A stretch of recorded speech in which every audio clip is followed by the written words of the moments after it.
AIB is a safe space for us ladies and theydies to discuss our bodies, physically, spiritually, and emotionally. We're offering insights, sharing stories, laughing, supporting, and unlocking our divinity together. There's no greater power than that of the flower that is always in bloom. All right, we're here. We're here with another episode. Yes. This is so exciting. So I just want to get into what we're going to be talking about today. We are going to be talking about Planned Parenthood, but also sexual liberation, sexual education, and anything that we can talk about, okay? So as vagina-weilders, which we just so happen to be, Planned Parenthood in the recent years has become a huge advocate for us, as well as a resource for information, care, and even treatment. But it's a great starting place if you don't know where to go regarding women's health. Yes. It's very accessible. But the information that they are giving, let's unpack that. So this episode, we're going to dive in what they do, what our personal experience has been with Planned Parenthood, bust some myths, and share some stories. Ooh, I love busting myths. Right? Mythbusters. Wait, can I say that? Because it's technically Like it's a trademark. Right, I don't know. I don't know. Maybe we'll edit it out later. We'll remix it. So please keep in mind that this episode may touch upon some sensitive topics such as abortion, sex, or pregnancy. So this content might not be suitable for listeners under the age of 13 years old. But today, we are joined by the incomparable Jes Davis. Hello. Thanks for having me. Oh, heck yeah. Thank you for that introduction. And it was very well informed with the Planned Parenthood, I guess, relationship with women and how accessible it is. I think that's really great to let people know. Word up. Yeah. I'm gonna give a little bit more about you, like a little tad bit, so like much who that the you heck? do. It was a very nice voice that I just heard, but I was just like, wait, who's speaking? Jes Davis is an award-winning actor from the Bay Area of California, and in addition to being an actor, she is an activist, humanitarian with focused efforts and actions in the BLM movement, and an advocate for women's rights. So just the perfect being to have this conversation with, in my opinion, for Always in Bloom. Snaps and claps. Yes. Snaps and claps. Thank people. you. So as per usual, I am your host. My name is Muhyi Ali. And I am Grace Annette. Yes. And you are listening to Always in Bloom podcast. Whoop, whoop. So the theme song would happen right here. Okay. Cool. Jes Davis, thank you so much for being here. This is so exciting. Yeah. Oh, yes. Excitement. Super excited. So I just want to say, before we get into our deep conversations and start going off, I love your Instagram. Oh, thanks. Yeah. You are like one of 5 people. Stop playing. Because there's just no way you can scroll on your Instagram and not be shaken, felt, moved. I'm just saying. Oh, thank you. I mean, I put a lot of time into something I hate. No. I know I actually didn't really like a lot of the social media stuff when it started coming out, and I felt like I had to do it because I'm an actor. Right. So I'm like, well, let me make this fun for me if I have to do it.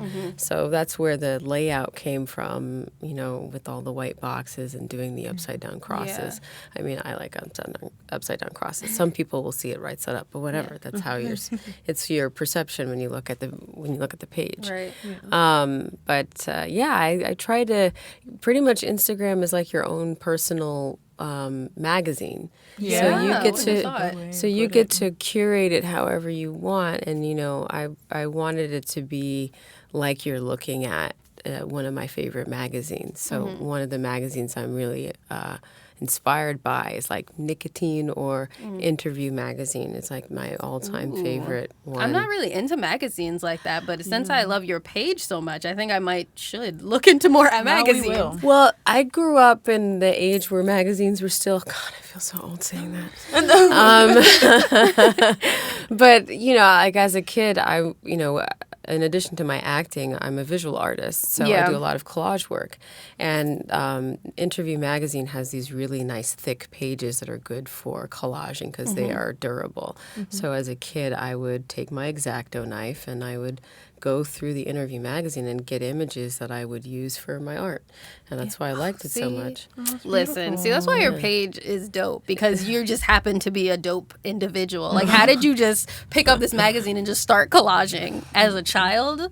Yeah. I love that. I can feel it. I can feel your energy in Loner. your page. That's how that happens. When you're alone, you figure I out. felt that one too.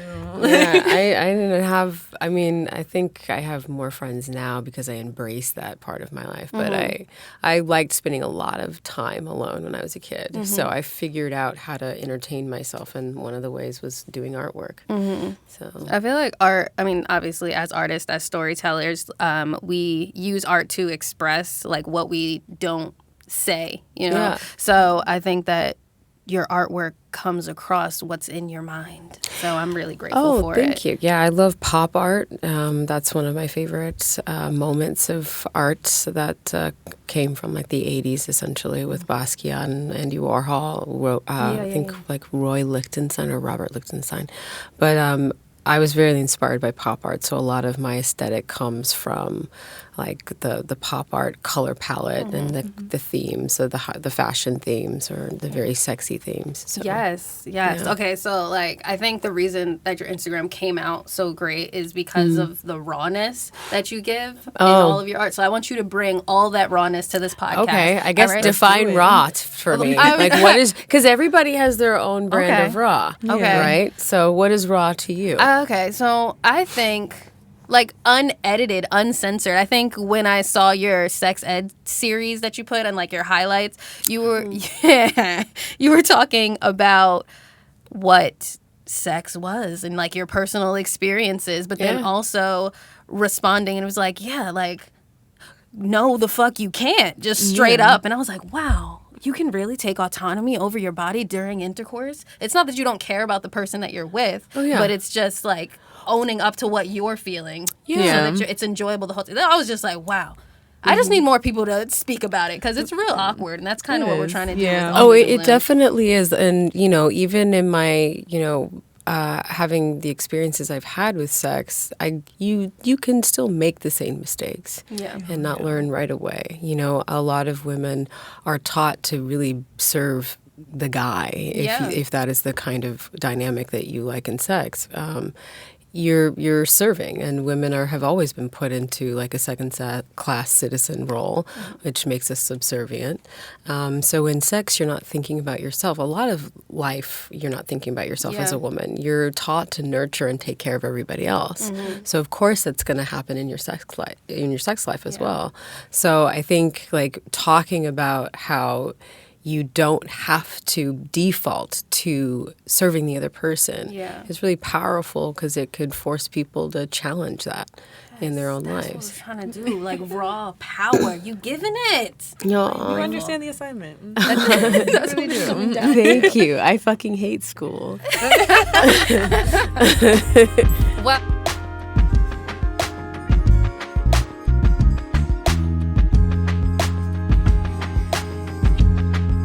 Now we're gonna get into Planned Parenthood. Okay, All right. cool. Talk about it. Yeah, let's talk about it. I Cool. was curious. I guess I should explain what Planned Parenthood is. Yes. For Yeah, those who you do can not know. like start from the evolution of it, because I think Margaret Sanger, like, it was just a clinic, like an Yes. abortion clinic. Yeah. It wasn't, and then they made the name Planned Parenthood, I think, after maybe some such controversy that they had, I guess, been met with because of what they do. Right.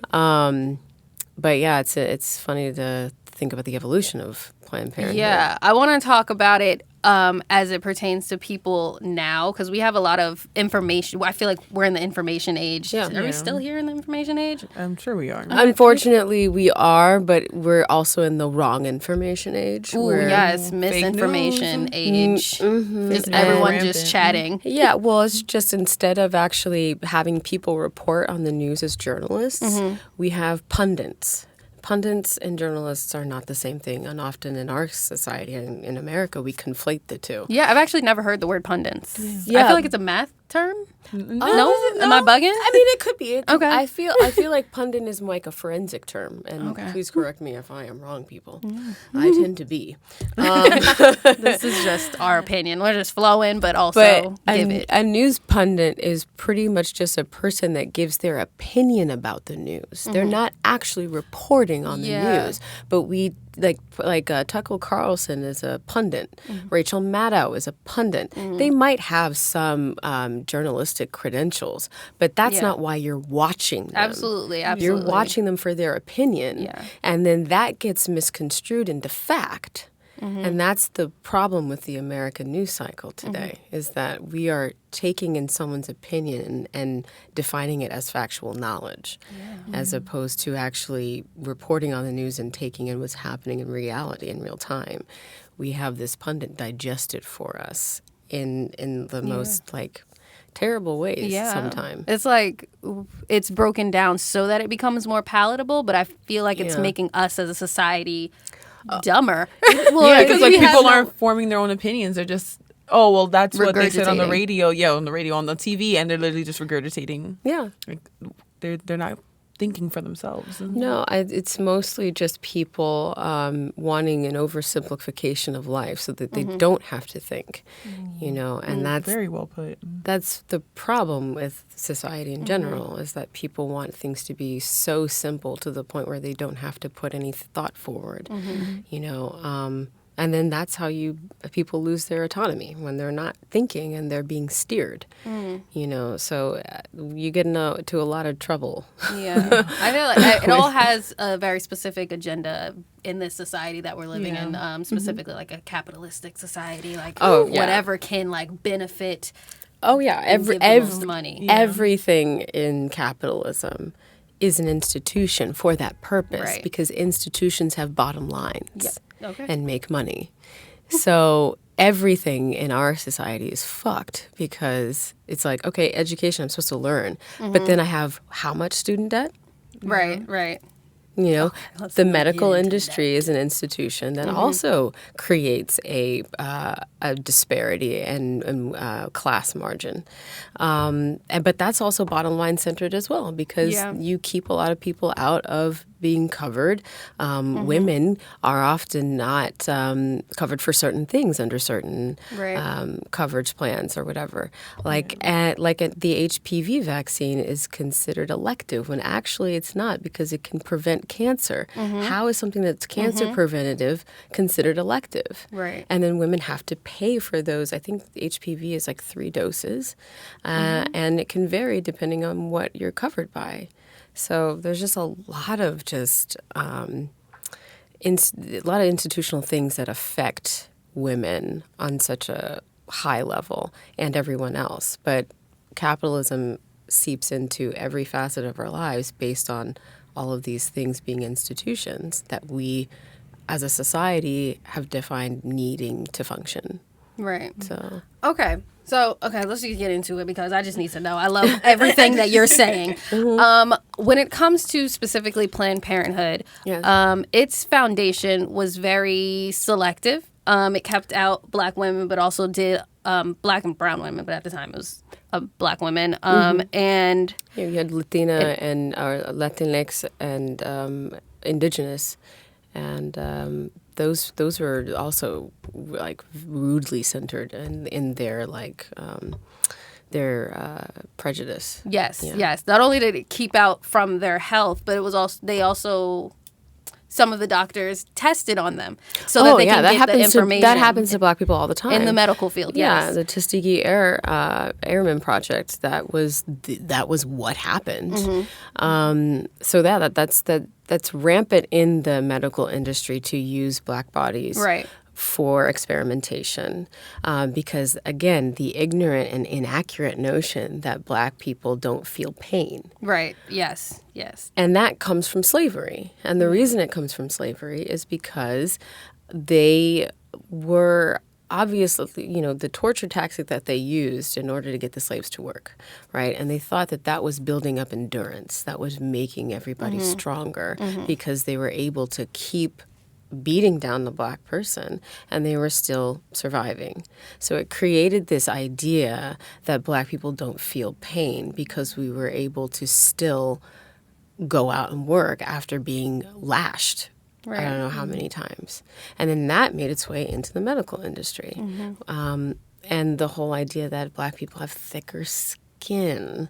Like literally, like physically thicker. They think that there's more layers to our skin. Just because of the pigmentation. When melanin has nothing to do with skin, physicality, the physics of skin and the durability. It's nothing to do with that. But these are things that actually still exist in our medical textbooks today. Yes, a lot of racism and just stereotyping of certain people are still, for some reason, considered medically correct or accurate, and it's not. It's actually societally damaging and abusive. So we're kind of screwed. Yeah. That was kind of my question. Like your idea of saying that we're kind of screwed. Like, is there a way that we can utilize the resources and access that we do have that even though our ancestors, not by choice, gave us information, like is the information itself null and void? Like, are we able to use it and still grow or progress as women with our bodies? What do you think? You mean like the information that we have, can we use it to propel ourselves? Is that what you're saying? Yes. Oh, of course. I mean, that's what information's supposed to do. Right. It's supposed to move you forward and be progressive if it's the right information. And that's where your due diligence as a person who has critical thinking skills, hopefully, can discern what information is going to be helpful for you. So how do you feel about Planned Parenthood, like your personal experience? What has it been? You don't have to give like crazy detail. Oh, that's a whole nother episode. I fucked some guy in Hawaii and didn't wear a condom, so I went to Planned Parenthood. Was that your first time there? No. Oh, was it my first time? Might have been. I can't remember. Okay. A lot of things happened in my 20s that I just, What a time. Probably better. Yeah. Hawaii. That's 20s. fun though. Yeah, we had sex on the beach. It was a lot of sand in the vagina. Okay, so that sounds crazy to me. It's a drink. It's messy. And that sounds like I just don't sounds know super why messy. it's a drink. I've never had it before. I don't know how the drink is made. The drink is great. Sex on the beach is incredibly messy. And I just think it's so scary to me personally. It's incredibly I'm scared messy. of things going up there. Oh, you can just douche and get that all out. It's just itchy and getting a yeast infection. You told the wrong girl that. No. What? No. Douching? Yes. Very anti-douche. Anti-douche. Why is She it anti-douche? self-cleans.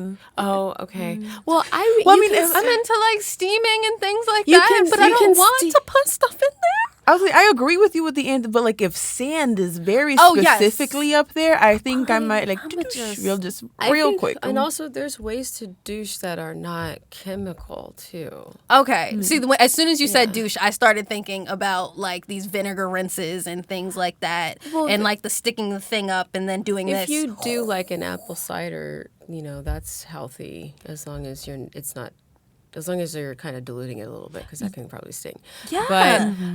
But also garlic is really good. There's so much information out there, and every single body is different. You can also put yogurt on a tampon. A lot of women do that if they have for yeast infections. I've heard of that one. Yeah, you dip the tampon in yogurt and then you freeze it and then you take it out and put it in because it frozen is going to be a lot better going in. That probably feels good too. That does sound like it feels very good. The summertime, right? Like cool you down from the inside and then from the inside out. Speaking of which, you know what girls used to do is they used to dip their tampons in vodka and put it up, and then you would get. See, I heard of that one, but in the other hole, the like further, get, like, the nether hole. You mean your ass? Yeah. You mean your ass? Yeah, I don't know why I said it like that. This is up radio. Your ass. This is podcast. Exactly. Like your this ass. Is our show. They stick tampons up their ass filled with vodka, and that like makes you. I went on a camping trip, and this man tried to convince me for this three whole days to do it. I did not do it. They have to do that because they can't dip their dick in vodka and get drunk. So they have to do it through their ass. And I think for women, there's way more nerves. And there's thinner layers with your vagina than there are with your asshole. I very much want to bring you back for our traditional yoni practices episode because, whoa. cool. Yeah. There's so many things. There's so many things. Because I'm just like, it's... That's so dry. The vagina. There's so much information about it and misinformation because of ish like this. Literally. You know, people not talking about it. You should see my face the whole time you're telling me that... Okay, everyone watch the YouTube and sign up for our Patreon to see my face while they're saying dip tampons in yogurts and put it in my John. Yeah. Well, there's also, like I said, the garlic is one way. If you want to douche, I think you can douche with aloe vera juice, which is natural. That sounds actually very nice. That one does sound nice. Right? Right now. Like, you saw me talking yesterday. It's like a little cocktail for your pussy. I like that. You know, aloe vera with like, you can actually use aloe vera and I want to say like a scented oil, but not as a lot, just to like probably menthol would make it feel kind of like nice and Sprite like down there. Yeah. Like Sprite. Like a McDonald's Sprite. Right, crisp. My coochie. Nice and crisp down there. But yeah, there's natural ways to do Okay, and I'm all for naturalista out here. I did the apple cider vinegar diluted ones, but it was just a little spicy. I had, there was a stint of when I had like hella yeast infections back to back to back because of the lack of information. I have chronic yeast infections. Okay, yeah, same. And then I was so frustrated. I was like, what if I just put oil of oregano in this John? It was a terrible idea. I was terrified. It just shit burned. You have to be very careful with what kind of oils I was bugging. Yeah. Chemical burns on my lips. No. All wrong. Oh, I'm good now. Oh, well, we're back. You know what I did? It's funny. This happened when I went to the Planned Parenthood in Oregon after I got back from Hawaii. I had a cyst right on my lip, kind of on my opening. Yeah. And I ended up, it was, and cysts can be under the surface and they can be on top of the surface. But this one was under the surface, kind of similar like a pimple. A cyst is pretty much just a very intense pimple. Right. And so I was like, what is that? I was like, it's just like a pimply, it's really uncomfortable. And then it got to a point where it was like about to burst. And so I lanced it. And lancing is just like you kind of strip it with something sharp to kind of let it out. Pus out. Let it out. Yeah. Yeah, and I just remember I think I had gone to Planned Parenthood that afternoon. And after you lanced it? Before I lanced it. Okay. Yeah, and then it ended up just kind of taking care of itself. What did Planned Parenthood do? Yeah. I mean, I don't know if I specifically went in for that. I think I was just going in for STD testing. Oh, okay. STI testing, rather. That's my favorite reason to go there. Yeah. I mean, they're just so close by, and it's just so easy. I get it through my gyno. Since I have that, so I'm like, I might as well. That's good. That's good that you have a gynecologist. Cause I do my best. Keep up. I mean, it's hard because I feel like we're not really taught how to take care of ourselves in the medical industry, and that's why a lot of people don't have primary care doctors and don't go to the doctor like every year. Me, I have a chronic lung disease, so I have to go every 3 months. But people who are seemingly healthy don't have that same relationship with doctors, and they don't really know where to go for certain things. So I mean, I think especially for women, it's really crucial that we know what's going on with our bodies because, you have your period that affects you. Right. And that can be on an emotional or a physical level.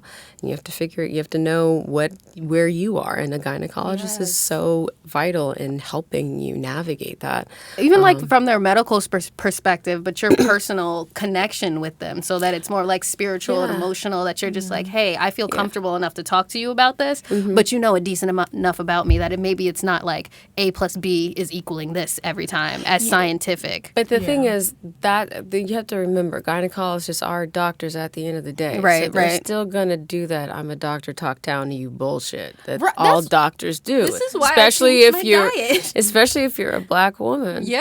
I hate going to the doctor. I don't like going to the doctor because they talk to you like you're stupid. Every time. And I'm not a stupid person. I low-key be thinking I am. Right. I'm not low-key. I'm wait, but the thing is, you don't even have this information.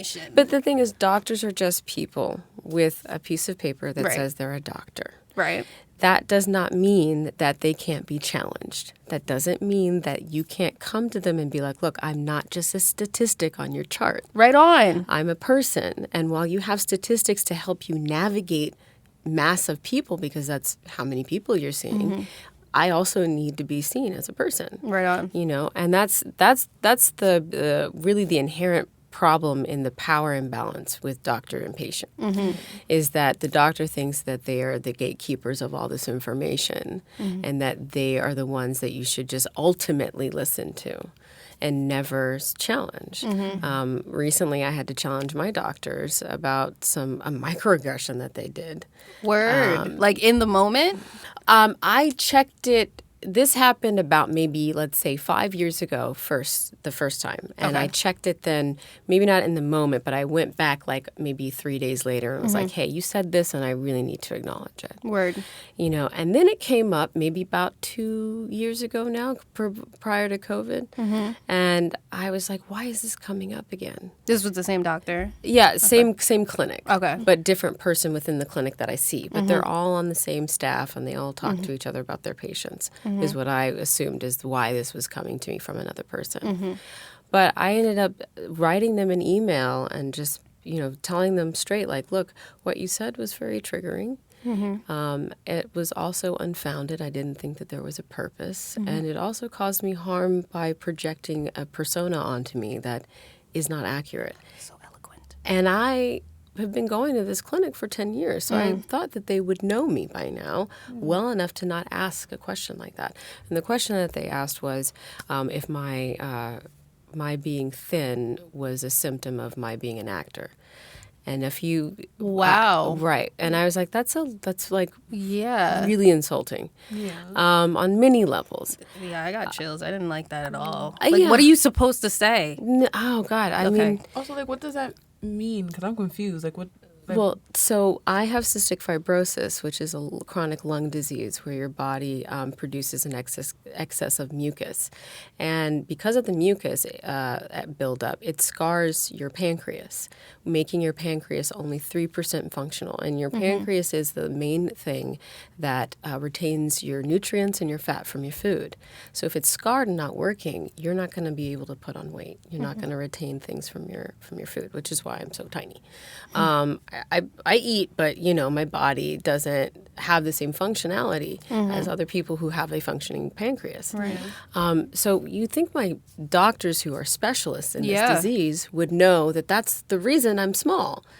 But instead, what they did was they blamed me for being the reason I'm small. That's disgusting. But that's what happens to Black women in medicine, is that we are the problem for whatever is ailing us, instead of them treating us and owning up to that they may have misdiagnosed us or they may have made a mistake. This happens. This is just like a perpetual problem in the medical industry. How do you feel we, as Black women, can advocate for ourselves in the doctor's office? I think it just comes down to doing your research. At the end of the day, we are in an age of information, to go back to your point, and we have so many ways to get knowledge, to get things. You know, you have a fucking computer in your hand every day. Right.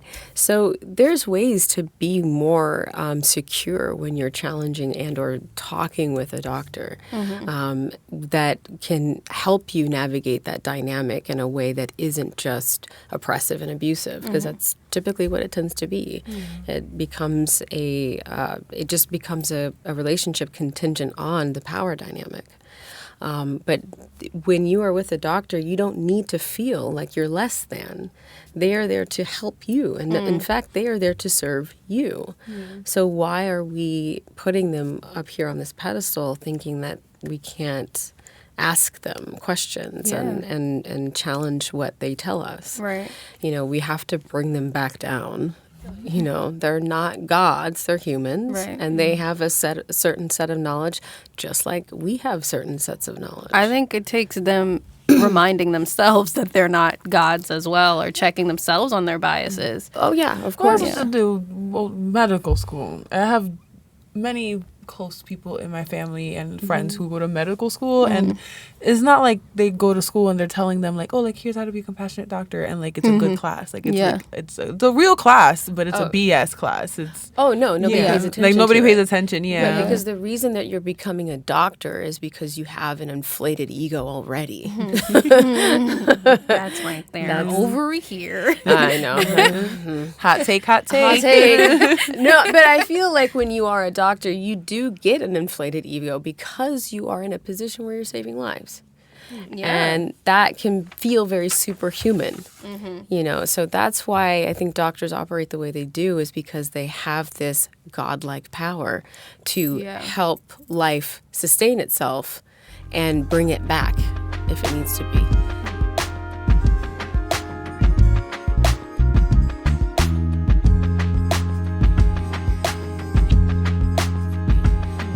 So it creates that, that ego. And that ego tends to subjugate and marginalize people. I'm sweating. I'm sweating because me personally, like I hate going to the doctor. There was a point when I was in high school when I was super sick and no one knew what was happening to me. Like I was going to all different doctors, and it came to the point where I told myself that I was faking it. Like maybe I'm not sick. Maybe I'm not in pain because they're telling me that I am not, and they can't find a reason. So then. So then I just turn around and like change my diet and change myself from the inside, and I'm getting even more sick. So it took finding, like doing my own research, but also being weary of the doctor. Like I feel like I go to the doctor just to check, like, hey, am I dying? And they're like, oh, maybe you should do this. And then I just take what they say as like suggestions. Oh, of course. That's exactly how you should take it. Yeah, that's exactly, suggestive. Yeah, they are, they can definitely advise and tell you, like, this would be great for you. But at the end of the day, it's your body. Right. You do have that autonomy. They're not at home with you forcing you to take anything. So I think people just have to remember that the doctor does not have ultimate power when it comes to your health. You do. They are there strictly to advise. Yes. That's it. Right there. And you're allowed to get multiple advices from multiple doctors. Oh, yeah. Second opinions are second opinions. Get your you want to rile up a doctor, get a second opinion. Oh, yeah, they hate it. Oh, my God. Because it challenges their authority. Exactly. Because not even like you're saying that they're wrong. You're coming back and telling them that one of their peers is literally saying that they're wrong. Right, exactly. Or that they have a different opinion. Or someone is better than them. Yeah. You've pointed out someone that could potentially be of higher intellect in some way, which they hate because they're the ultimate intellectuals. So that's, that's the ideology behind intellectualism in this society is you have to go to school to be a lawyer or a doctor or a professor, and then that is your stamp of intellectual approval. Yes. And then that puts people, so, that's why, people gave a shit about your IQ. It was just another way to be above. It's another classist element of our society that capitalism definitely embraces, which is why the medical industry the way it is. It's another number. Capitalism loves numbers. That's how it goes.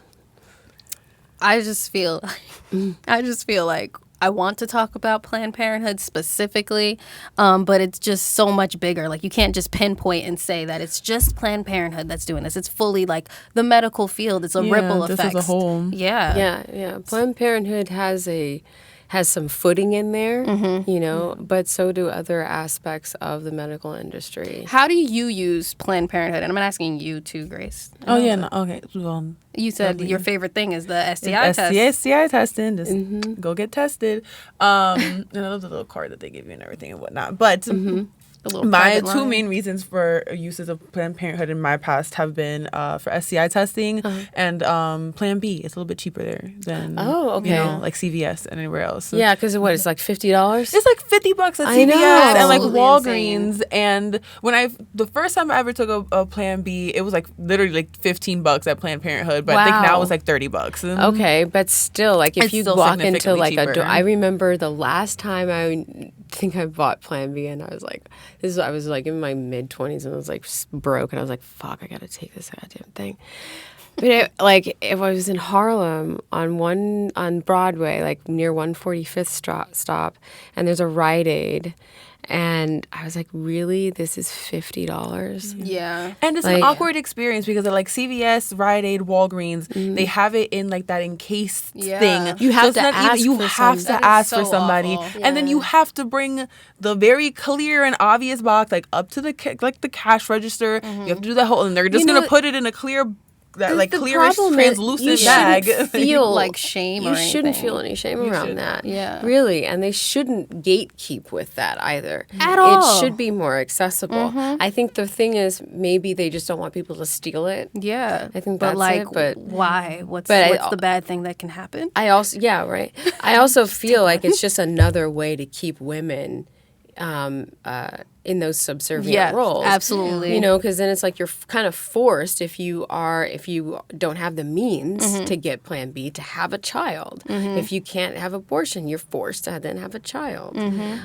So it's a way to just keep women in a certain position. Yeah. And that's in the mothering and the nurturing. If she's pregnant and ends up having this child, then she's not in the workforce as readily. So men can still dominate there. You know, so it's like it just feels like society marks out these paths in order to just keep women from succeeding in an individual level, and being independent. You know, I think a lot of what the government does do is create people that are dependent on social welfare programs, which are there to be taken advantage of. But don't get me wrong, you should. But there are so many stipulations with being, with getting Social Security, with getting any kind of benefits. You have to only make a certain amount. And if you don't, then you get those things taken away. So then you can't really excel in your career because you're afraid that you won't be able to support yourself without that, without that being there. And it's definitely just a way to keep everybody from achieving, and that's just part of the rat race of capitalism. Right. But it really affects women in a severe way because we're already not afforded a lot of access to certain things. And it's like people don't actually notice. Like, it's just like, oh, let's just keep that. Like, you're ignoring it. Like, it's just regular. Like, oh, yeah, this is going to be locked up. This is going to be in the back of the store. It's all intentional. God, I hope like maybe a century from now or at least 50 years from now, we'll look at that and be like, that was some archaic shit. As soon as this podcast drop, a year later, archaic. Okay? That's what's going to happen. We're talking about it now, and more people are going to like wake up to it and notice like, hey, isn't that kind of fucked up? Isn't that antiquated? We should, but we still have the Electoral College, and we don't need that, but it's still around. So it's like every election, I'm so thoroughly confused. Oh, don't! That was another podcast episode. It's so bad. It's really bad. That's another aspect of the institutionalized oppression is making that system misunderstood on purpose. We still have a pink tax. That's antiquated. We still pay for pads and tampons. How? Yeah, it's not my fault. But we give condoms away for free, literally, in freaking fishbowl jars. They actually have birth control for men, but they did the control group and they were complaining too much. It made them uncomfortable, so they never brought it to market because they had the exact same symptoms as our birth control. Like it made them bloated. They were getting tired. It made them fatigued. That's the exact same thing that and men can literally get 365. One man can get 365 different women pregnant in a year. Women can literally only have one baby. They can do 2 a day if they wanted to. Just literally, as long as it's bumping and dumping, literally, one man can literally have 1,000 babies. Nick Cannon can literally oh my God, have babies with every woman in the world. But it's the women that have the birth control that's absolutely ridiculous. Right. But that's just, again, the power dynamic in society is definitely leaning toward the man. So that's why women are kind of like set with this station as nurturer and mother, because it's just more feasible for the man to keep his power, And that's just so. Ugh. I feel like there is a power in being the nurturer and in being the mother as well. Yeah, but I feel like it is abused and violated, and it's lost its essence because it's being attacked constantly. Well, as long as it's a choice and it's not something that's been mandated or forced upon you. That's why it loses its powers when it's forced, and they do. I feel like the omnious they is doing that on purpose because because women are creating life that's very powerful. Yes. That is so powerful. The most powerful thing. But when you don't have a choice in that power, then it becomes oppressive and then it loses the power. And that's what they want. You know, that's what industries want because then they can pink tax us. You know, then they can really take advantage of us because our power has now been deflated, you know. But there's lots of power in being a woman that can create life. Even if you aren't a woman, you know, a femme-identifying person, and you can't create life, there's still power in that. You know, it's about how you wield the things in your corner. But definitely, women are made to believe that we don't have power, and we're made to think that we are powerless in a lot of situations. And that just speaks to the nature of our society, and it's been this way for centuries. White patriarchal society. So what do you think it takes to re-tap into that power for women? What would the steps look like, or the first step? I think first steps are just being in solidarity with one another. Right on. Which is hard. You know, there's this show, Mrs. America, and it's about Phyllis Schlafly. What's it on? It's on FX. I think it was only a miniseries, and it's long since ended. But Phyllis Schlafly was a Republican woman. She wasn't even a politician. That was against the Equal Rights Act or Amendment, which was to make women's rights equal to that of a man's, to get equal pay, all of these things the ERA bill had. And she was vehemently against it.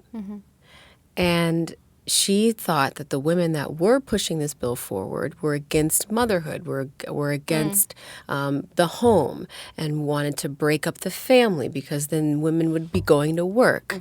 And so they ended. What happened was she got so many women to rally behind the idea that these other women were trying to destroy family life and destroy what it was to be a stay-at-home mom. And these women, they thought that they would somehow, if the ERA bill got passed, that they would be forced into the workplace. And it was like, no, if you want to be a stay-at-home mom, you can. But we're saying there are women that don't want that. And if they walk into the workplace, they should be treated equally. But she completely torpedoed that. And so when I say that women should be coming together, I think of Phyllis Schlafly and how she's a woman, and actually she was in the workplace. She was going on tour and talking to people like Phil Donahue, who was like a major, talk kind of pundit from the 70s. But she was working. She was on a political campaign, and that was work. Right. So it's interesting to see her be so against it. Yeah. But she was doing the exact same thing that her male counterparts were doing by campaigning across the country. So, I wonder what that dissociation is, you know, that it's just like, no, women should be doing this and making less because they should be in the house. They should be doing this, but you're not. So who do you think you are? You know, it comes down to like ego that you were mentioning before. Oh yeah, ego has a lot to do with how humans relate to each other. Right. And unfortunately, capitalism can really focus on the human's need or to feed the ego. You know, because capitalism is all about the individual. You know, socialism is all about community. But we're not community minded in capitalism, obviously. So yeah, that's going to make people more egotistical because it's all about you at the end of the day. You're not thinking about your community. You know, so it creates a lot of disparity within communities when everything's so individualistic and you're not relating to your fellow person and you just have to be better than them all the time, you know? I'm just like looking at you and like such happiness because I'm like in my head I'm like, yo, Jes, how did you get here? Like not here like taking the train and everything, but like how did you get to this mindset that like women should be in solidarity, because that's not taught. No, at it's all. Not taught. So I just want to to compete with each other. Exactly. I mean, thank you for being here and not wanting to compete or just box and be in solidarity with Always in Bloom. But like, how did you personally get to this state of mind? I don't know. I've always just felt like I have to support people and have to help people, and I just see it naturally occurring when you need people to grow and progress. You need to be together. You need to support one another. So that for me, it just looked like an easy A plus B equals C. You know, 1 + 1 is 2. You know, if you want to have a better, if you want humanity to be better, then humanity needs to care for one another and understand each other. Yeah. But you know, I don't know if that was my parents who did that, or if it was just, you know, my just as a kid seeing things and understanding it differently from a child's perspective, because there's something to be said about how, you know, youth and adolescents view the world. But my dad was Buddhist, and he still practices. I still chant from time to time. And my mom she's a scientist, but she's very spiritual. So I feel like having a culmination of their belief systems kind of helped me figure out how I want to move through life. And so one of those ways is to support internally. You know, so yeah, I mean, I think it's just really crucial if we're going to progress and get to any kind of place where we're able to stop and reverse some toxic habits, you know, climate change. You know, we all need to be on the same page and support each other and understand we all need clean water and we all need clean air, you know. Like, how are we going to reverse these things if we are not on the same page about it, you know? I think that's absolutely beautiful. I think we just all need to care more. I think if we all cared about each other more, there wouldn't be as many issues in this world. Shut down that ego just a little so you can see the bigger picture. Create that community. That's what it's giving. Creating community is one of the things that everybody has the ability to do, but nobody really does. And why do you think that? Well, because, again, we're in capitalism. Yeah. We're taught to think about yourself. If you think about yourself so much, then you will get all of these things. You will get the money. You will get the car. You'll get the wife. You'll get the white picket fence, whatever. You're taught to focus on the id, the ego, in order to grow, which is not necessarily how that happens. You can grow in a material sense, but growing in on a personal level, emotionally and mentally, is just stifled if you focus everything in the material world. You know, so I feel like we need to show more power in the community, or also just silence the ego. But like, community work is definitely something that can help us see each other and see our plight and see our struggles.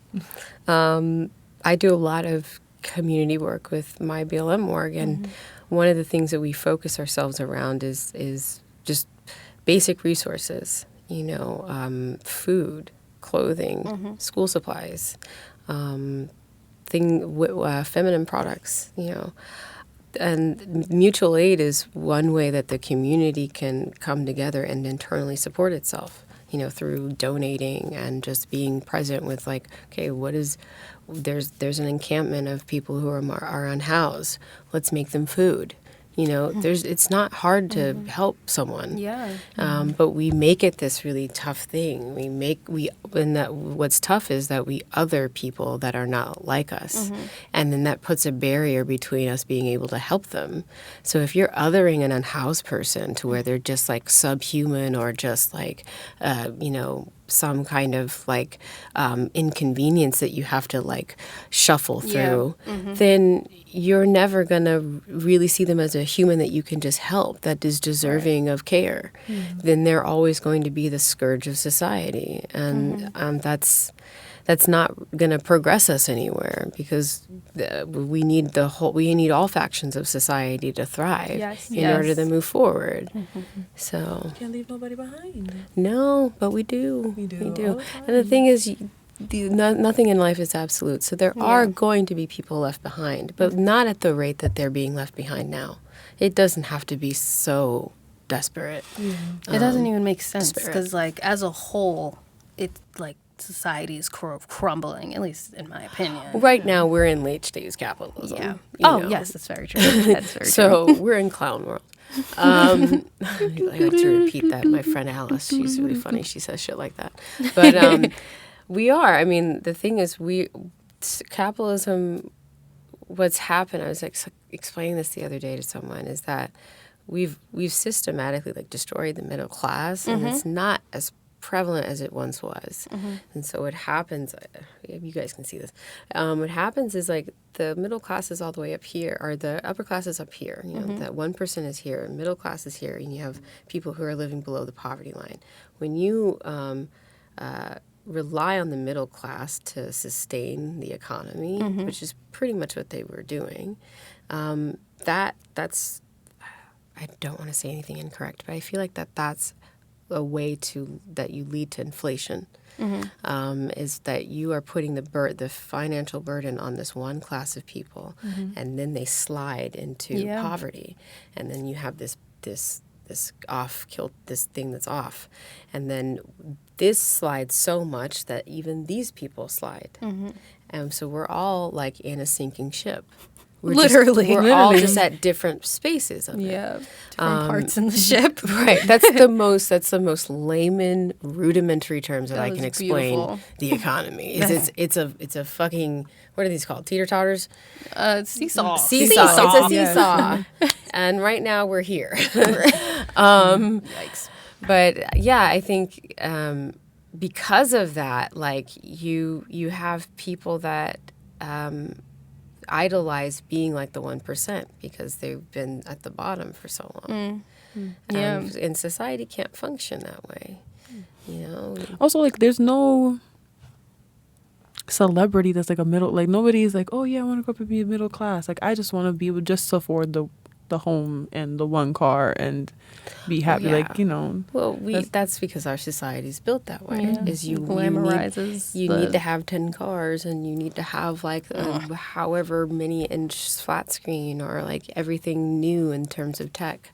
Catch me content with my little Kia Soul and my community. Yes, that's me. That's where I'm at. And there's nothing wrong with like having material possessions that you like and whatever. Like, the problem is we create all of these social mores around them. You know, you're better than if you have. Was that my phone? I heard a phone. But you're better than if you have like a iPhone, 13. You know, we create all of these like classics things that attach to material. That's the problem. You know, the things, the materials are not really the problem themselves. It's the ideas around them, and that just keeps people further in marginalization, because then, you know, it's a comment on their self-esteem. I'm not worth anything because I don't have this, you know, because I haven't been here, you know, and you know, insecurity when it comes to possession is very powerful and alive. You know, and that's something we should also put some focus on. That's real. I would love to end that section on that. I felt that in my heart.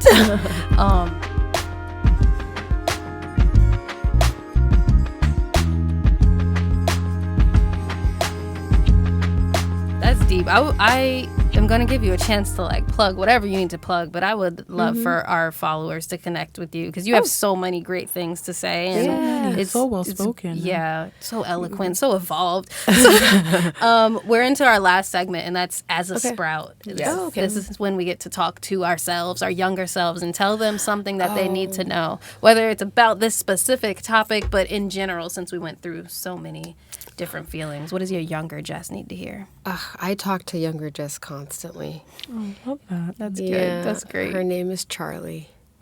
That's beautiful. Yeah. The teen version, her name is Chase. Oh my God, that's my hamster's name. Just Chase? fun fact. Yeah. Nice. How do you spell it? Chase. Chase Anthony Manifest is his name. Chase Anthony Manifest. I don't think you ever told me his full name. If you said, I'd be like, Chase Anthony. He doesn't speak. Anyway. That's cute. I recently have been going through a really powerful growth cycle that was very painful. And I recognized that I was neglecting my inner child. And I was being actually really abusive to her on an emotional level. You know, I wasn't very available, and I was also blaming her for things, and I was just like very, very upset at her. And then I had to really sit with myself and go, why are you doing that? This little you inside just wants to be loved. It's a little girl, you know. And so because I've recognized that, I've been really trying to check in with my younger self. So I think if I could say anything to my younger self is dick is whack. No. Retweet. Period. Charlie and Chase know that all stages in your life. All stages. Dick is whack. But no, I mean, all the same. It's all the same. But no, moments don't have to define your pain. It don't have to define your pain. Like, you can have a moment that is painful, but it doesn't need to define how you experience pain constantly and who you are when you are experiencing pain. And I think that's what I used to do, was like I let like an unsavory moment or a moment where I was going through such turmoil define me. Yeah. And you don't need to do that. Yeah, pain does not need to be a defining measure of anybody. That was great. Absolutely love that. Yeah. My younger self loves that as well. So thank you. Thank you for saying that to your younger self. Well, thank you so much for being here today, Jes. Yeah. Can you just let our followers know where to follow you and find you? How can they interact? Well, we got a couple different ways. So you can hit me up on the IG. It's Instagram.com/JESX. DAV. I don't know why I did the link. I think it's because I type it. I've never used Instagram on the computer, so I was like, wow, she's really going hard. Like, I have to type it when I send it to people. So that, and it's in my email signature as a link, so that's why. But I'm just at Jes Dav, which is JESXDAV on Instagram. And then also you can just hit up my website. It's jesdavis.com, which is JESDAVIS.com. You can search me on IMDb. You can search me on YouTube, Vimeo. I have all of those things. Yes. I love me an IMDb. Well, thank you so much for being here. Thank you. All of Jes's information will be in the show notes, so make sure you check those out so that you can connect and form community. Yes. You know what I'm saying? Thank you, Jes, for being here. Of course. And if you want to see more of us and you want to watch more of this podcast, follow us on Instagram at AIB Connect. For sure. Twitter at AIB Connect. The Patreon, the YouTube, all the good stuff.